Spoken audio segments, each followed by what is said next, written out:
really appreciate everybody taking time out of their busy day to come spend a little bit of time with me.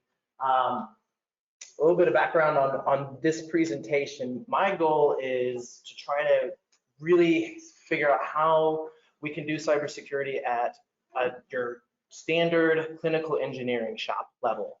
You know, there's lots of fancy softwares out there and different recommendations on how to do cybersecurity, a lot of frameworks and stuff, but this is realistically, this is kind of a divisive topic at your technician and your shop level with cybersecurity. A lot of technicians will argue they don't have time for this, they don't know how to do this, it's not making an impact in reality. So I'm hoping to try to bring this down to biomed, your technician level, your manager level, on what we can do without spending thousands, hundreds of thousands of dollars on software, because it's not to say there's anything wrong with those IoT softwares. They're actually fantastic. And I work with a lot of them and they give you tons of great information. But the reality is the majority of shops I deal with don't have the budget for that. They either don't have the budget, they don't have the leverage to get it, or there's some sort of barrier. So they're trying to figure out how to do this just with the staff and the resources they have. So that's kind of the goal of today.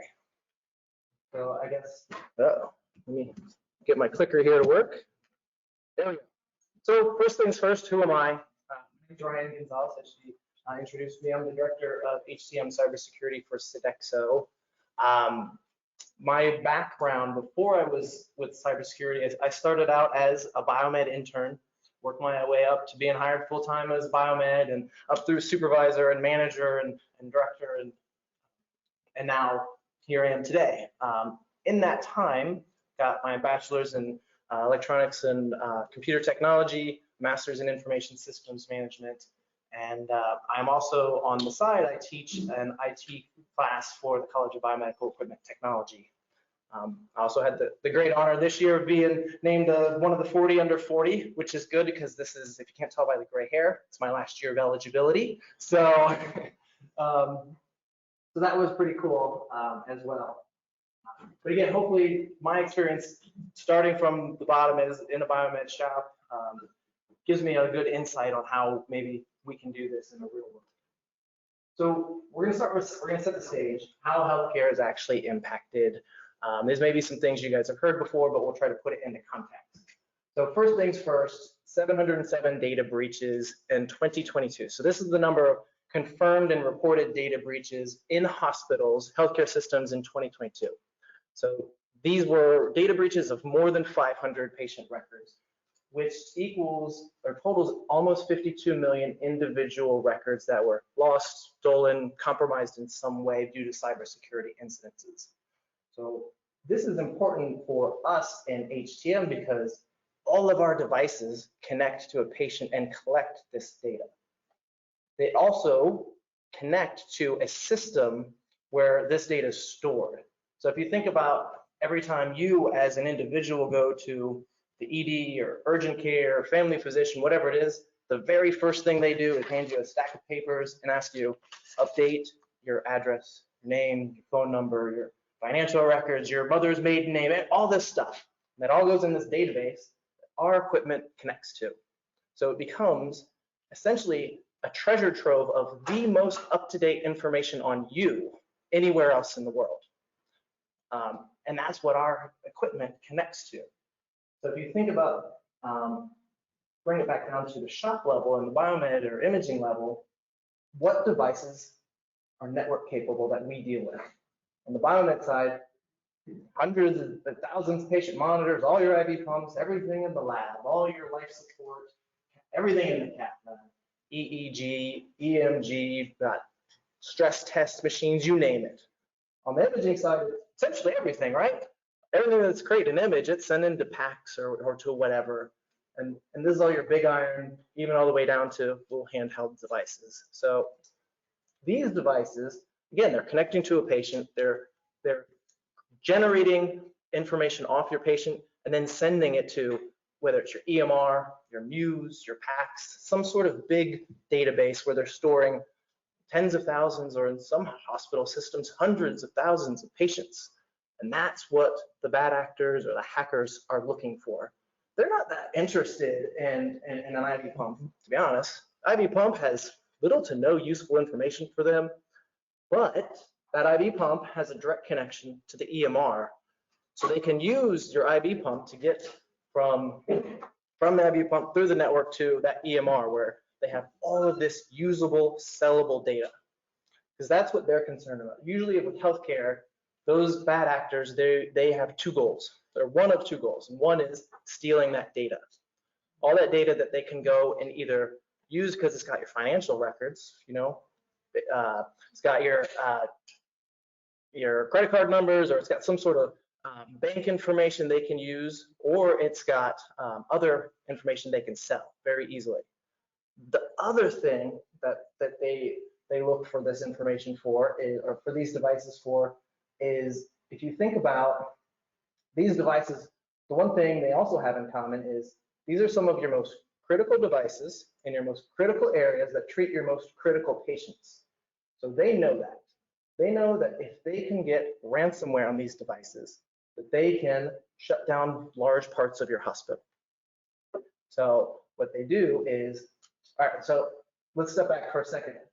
How many people in this room have seen in a hospital one of these types of devices that was installed 10 or more years ago and sits exactly like it was the day it was installed today? So it's, yeah, so it was installed 10 years ago and it's, or more, 20 years ago, and it's still running the same operating system. It never had a single software update. It's never had a single operating system patch or security patch. It's not broken, and we're not gonna break it. You know, it's working. We don't want to mess that up. Every hospital I've ever been in has that issue, and because of that, we have all these very critical devices with outdated systems, outdated software that become essentially your biggest vulnerability within a hospital. You know, that 15-year-old MRI that's still running XP is potentially your biggest vulnerability in your hospital, and hackers now are learning that. They're learning that these are the entry points to your hospital. So if they can get into them, you probably, they get into them and put ransomware. Your imaging tech's gonna get a call that they got this funny message on their screen, you know? So you go and check it out and it said, oops, your files have been encrypted. Because what the ransomware does, say on a CT scanner, is it encrypts all your files, all your applications, everything on your hard drive, and now it's not usable. They get a message asking to pay, in this case it's $300 worth of Bitcoin, but in many instances it's thousands or hundreds of thousands of dollars that they will be asked to pay. And hospitals pay this because what's the alternative? The alternative is you call in GE or Philips or Siemens, and hopefully they come in and they come in fast and they can replace the hard drives, reload everything, or hopefully you've got a spare hard drive and you happen to have the right software, the right operating system, the right configuration files, the right settings, all of that stuff. You might have that on some of your equipment, but realistically, most biomed shops don't have that much detail on all of their equipment. So this stuff restricts the ability to give patient care, and that's why hospitals are one of the most common organizations to pay the ransomware. Now, I'm not encouraging that, but sometimes that's just the reality of the situation. You know, they have patients who need this care. What this turns into then is an impact on patient care. You have 68% of the time in a ransomware incident, longer lengths of stay. And if you've been in a hospital, you know longer lengths of stay decrease patient outcomes, increase infection rates, decrease customer satisfaction. Those customer satisfaction surveys are really important for hospitals. The next thing is 75% increase in patient transfers for diversions. So you think about if it's that CT and the ED that gets compromised by ransomware, they're diverting those ambulances to other facilities.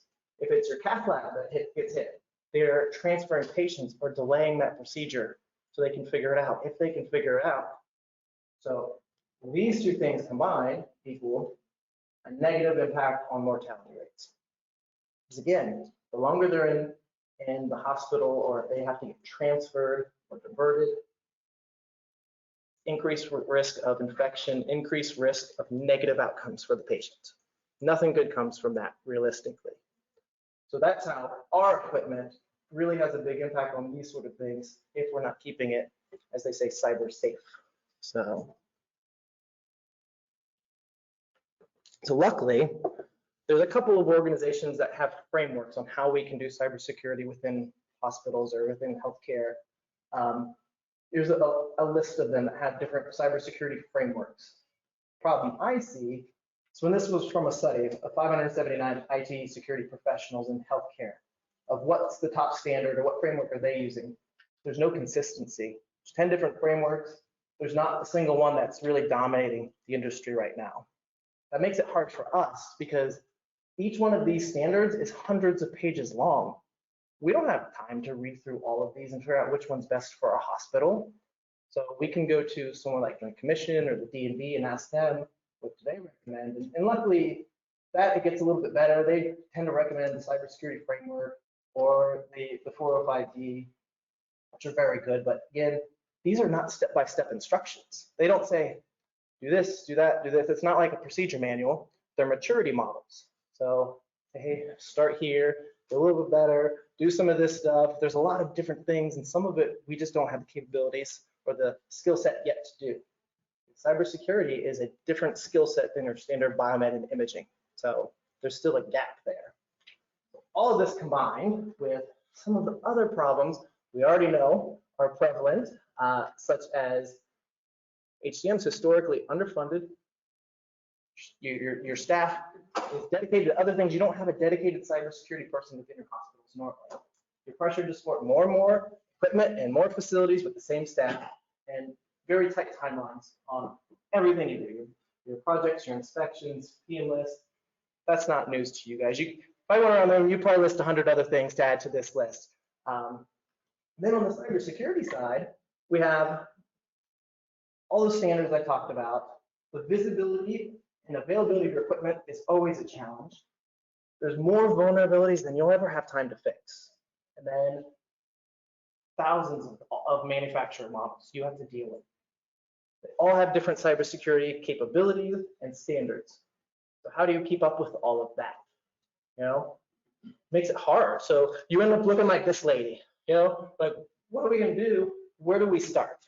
So that's kind of setting the stage, the big problem. Now let's bring it back to some things we're already doing and how we can just shift a little bit to add some of this stuff that's gonna help out. So identify your inventory, something you're already doing. You're already, everything that comes in the door, if you know about it, you're already inventorying it, you're getting manufacturer, your models, serial them, all that stuff. We're gonna add one more checkbox to that. Is it network capable? If the answer is yes, then we need to document all the network data on it. And that's as simple as, right here. You're probably pretty familiar with this. If your technician has to hand enter anything in this box, it should be in your CMMS. You should have it documented. You should have it written down.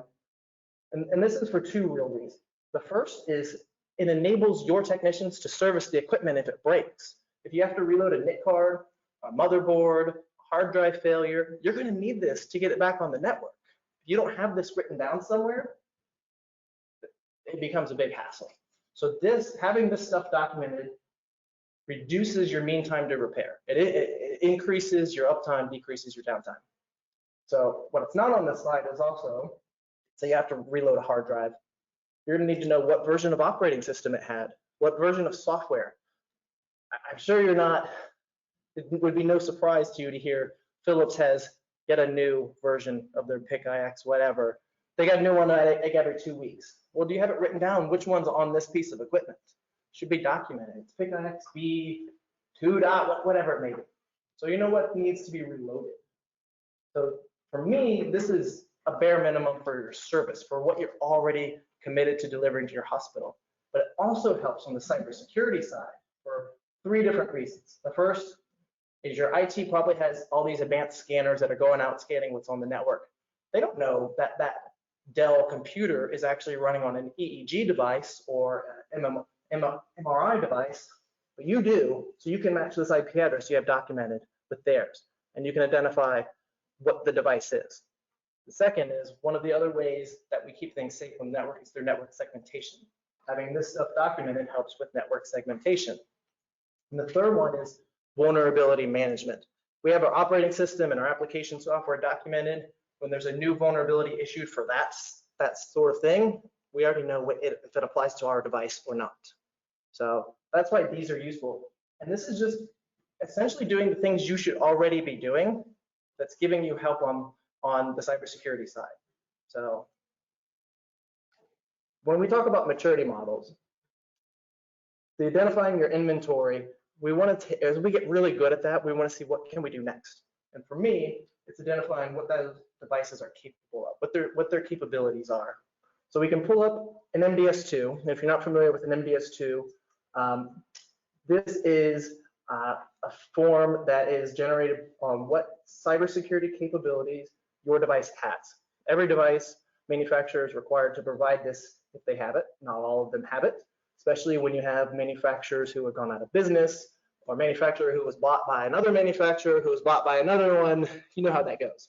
But if you can get a hold of these, it helps you identify a bunch of cool things. The first is patient data storage. We talked about patient data. This will tell you, is this device storing one patient or 1,000 patients? Is it storing, if it's one patient and then it's deleted, or is it like some of these central stations, it's 7-day disclosure on all the patients it's seen. So we want to know the difference of how much patient data is on this device. The next thing is network capabilities. If it's wireless especially, is it an up-to-date network standard? Is it still on WEP Wi-Fi? Is it on WPA2 or something that's got better encryption, better authentication? Password protection. Is it using default passwords? And can you change those default passwords? This is a big one for access management.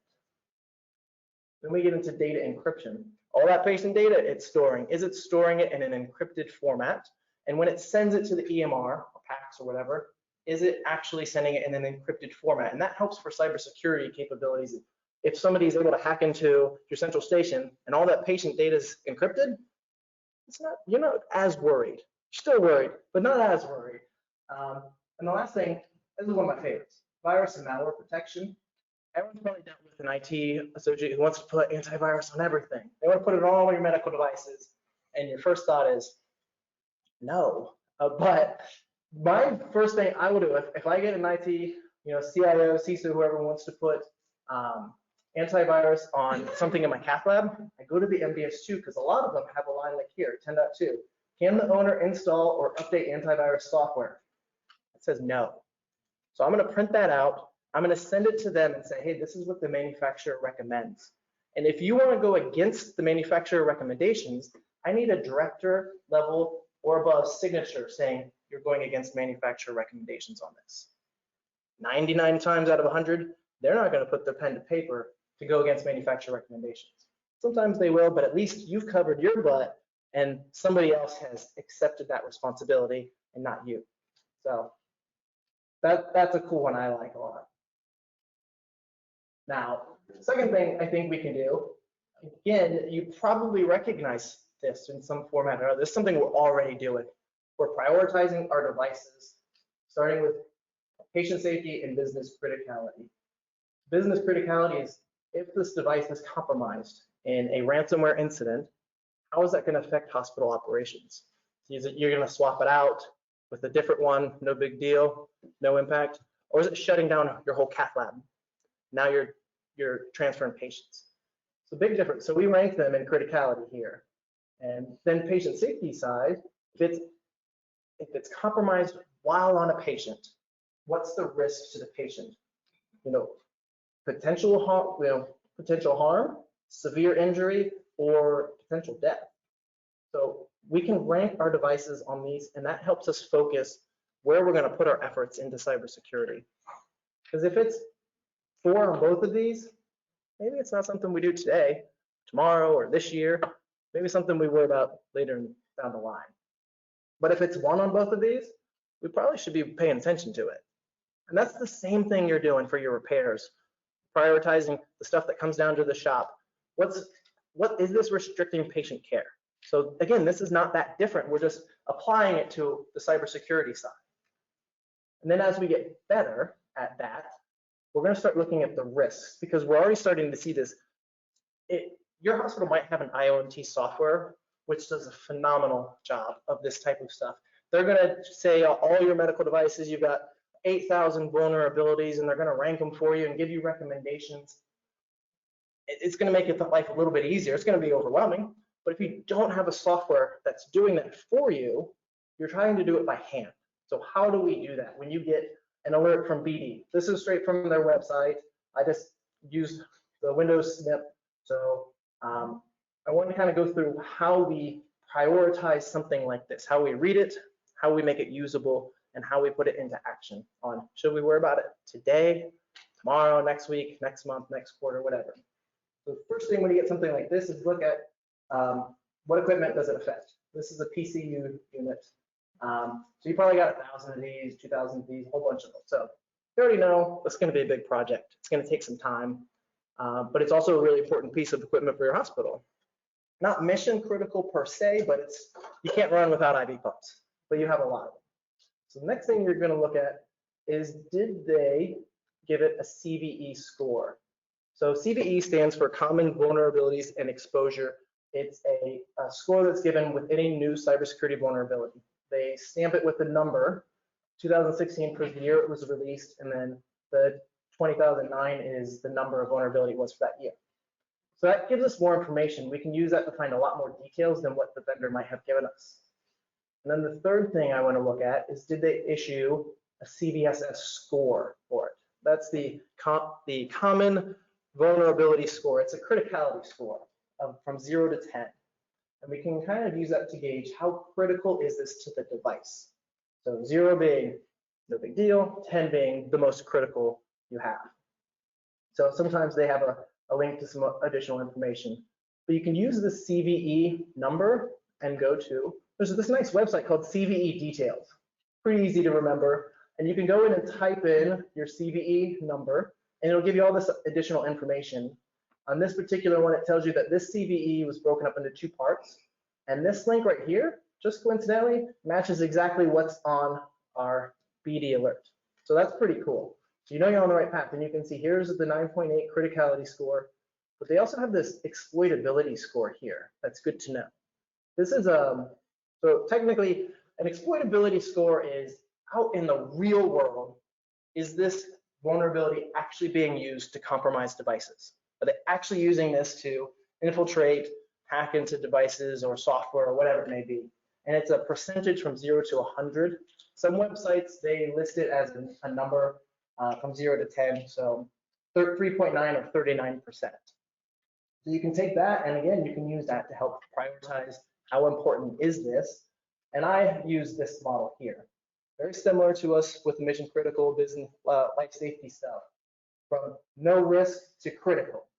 And again, if you get a vulnerability that's critical on both of these, probably should be paying attention to it. So this helps us go through and figure out where we should put our time and our effort when we don't have a lot of extra time or effort. And it also helps us if we're getting pushback from someone in our CISO or someone high up in our IT that we should be managing a vulnerability, and it's down here. So, hey, this is kind of low on our totem pole. It's not really that big of a risk in our environment. So we can use this sort of thing to help us prioritize. So again, something we're already pretty good at, prioritization of repairs, and now it's just one step further into cybersecurity. Now, the third thing, and this is something that I know is very stressful for a lot of shops, operating system patching, because it's really hard and it can be really time consuming. Most shops don't have manpower to do this at the level it needs to be done, because there's too many devices, especially when we're talking about like patient monitoring. All those central stations, big hospital systems have hundreds of these, and they need patching every single month. So how do we manage that stuff? So here's just a couple tips on things that we can look at to help us. So not all devices will allow this, but every so often you run into a device where these are from the MDS2. So we can reference our MDS2 again. And sometimes it says, can this operating system be automatically patched? So I think this is from a ScotCare device, where it's yes. They are all pre-approved this to have automatic patching. You're not gonna find a ton of equipment, especially in anywhere in trauma or ED or any important, but there's certain things that are installed in like physical therapy for ScotCare. I said, yeah, go ahead and put those automatic patches on. It's one thing you don't have to worry about now. Some other things we can look at is a lot of manufacturers publish a list every month. Like Philips, they have their list every month. Here's the patches we've approved to put on these specific devices.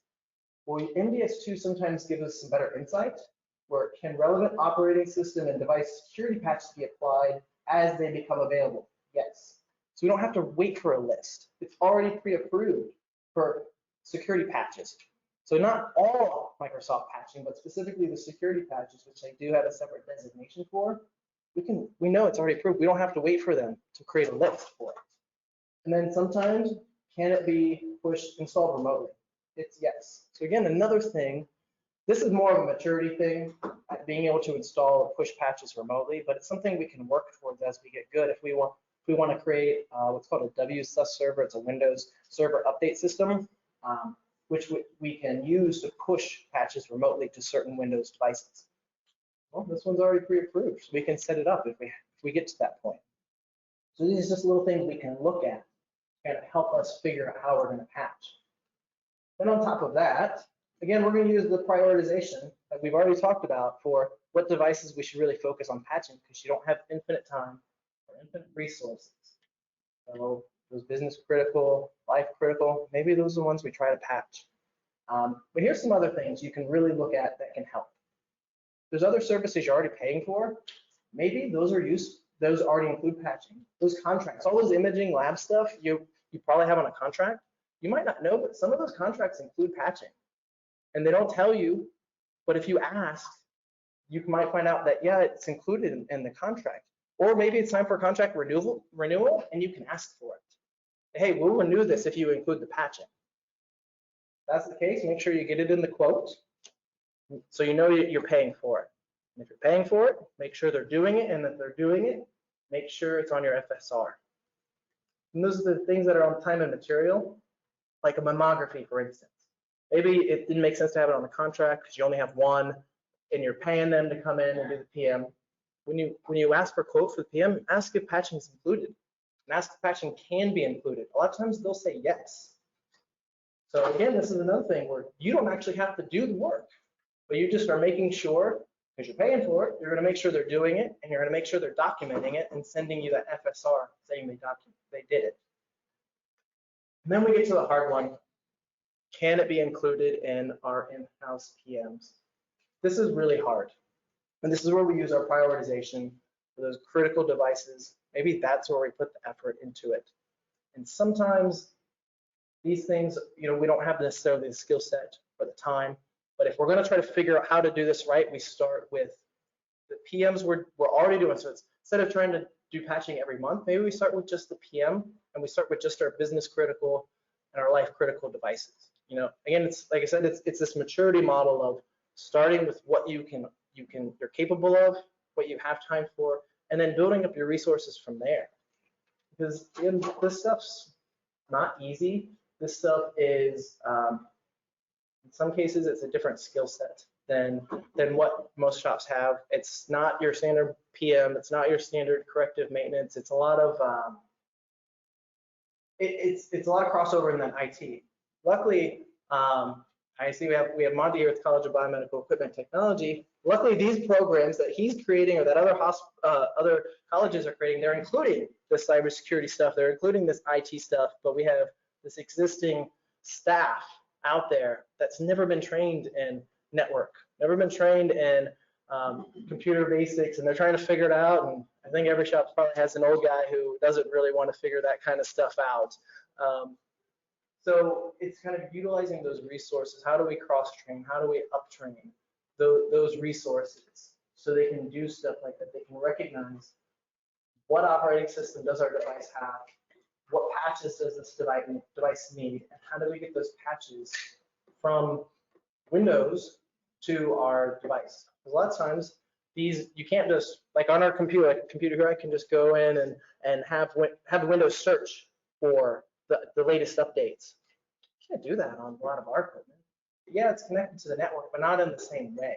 So then it requires us to go out to a website, download them onto a USB, put them onto the system, and it's not always easy, especially since a lot of our hospital laptops are locked down. We're not allowed to do that. We can't move things from our laptop to a USB without getting encrypted, which makes it harder. So learning these skills is tricky, but it's not something that we're not prepared to do, something that we're already doing, preparing for in other ways. So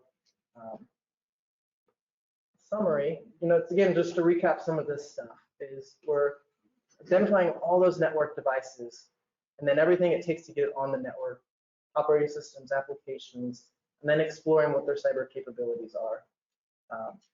And some of this, especially cyber capabilities, it's not a day one thing. We start with one thing, we move to the next as we get good at it. Prioritization, starting with business critical patient risks. What are our most important devices in our hospital? And then how do we read and prioritize those vulnerabilities? And then the operating system patches. Again, that is the hard one, but there's ways we can make it easier for ourselves over time as we get good at it.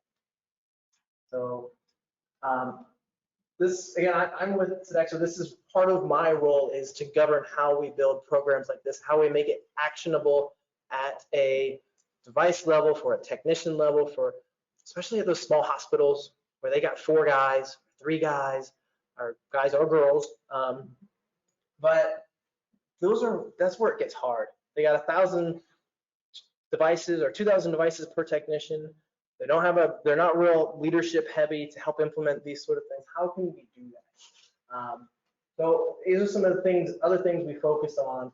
Didn't necessarily have time to put into the presentation, although I talked fast, so I'm ahead of time. But like collecting these MDS2s, the device patching, and are there ways we can harden the device out of the box? The risk assessment, so this is a tricky one. So part of it is that prioritization of devices, where we can extend that. We can take all the information we've already gathered on it, from what's it doing on the network, what's its cyber capabilities, and create a risk assessment for how risky is it actually in our environment. You might have an older device that is Windows 7 out of support, but it's got all these really good cybersecurity capabilities, and it's really not that risky. It's got encrypted data, encrypted communication, maybe it has antivirus on it. Maybe we don't have to worry about that one. And then the vulnerability scanning. So this is one, talk a lot about how to do things without an IOMT, but if your hospital can get any of these IOMT softwares, and there's quite a few good ones. I know Scenario was nice enough to sponsor this talk today, so I want to mention them specifically. But they do a lot of this work for you, and they do a great job of it because it generally provides recommendations on what to do next. And then, so at my program, we align with the NIST cybersecurity framework, which is kind of the gold standard, in my opinion. But they have a lot of good models there. So like, these are some things you can do your hospital without, some cases, additional money, but these are things we should be focused on, because as we mentioned, the cybersecurity side of this really does have an impact on our shops and on patient care. And if you've ever been on the wrong side of a physician who can't use their equipment to treat their patient, it's not pleasant. I know I've been there plenty of times, especially I spent a lot of time working in cath labs and in labor and delivery and C-section rooms, and when they can't use their equipment for their patient that they need, it's a big deal. So we don't want to become a barrier to patient treatment, patient care.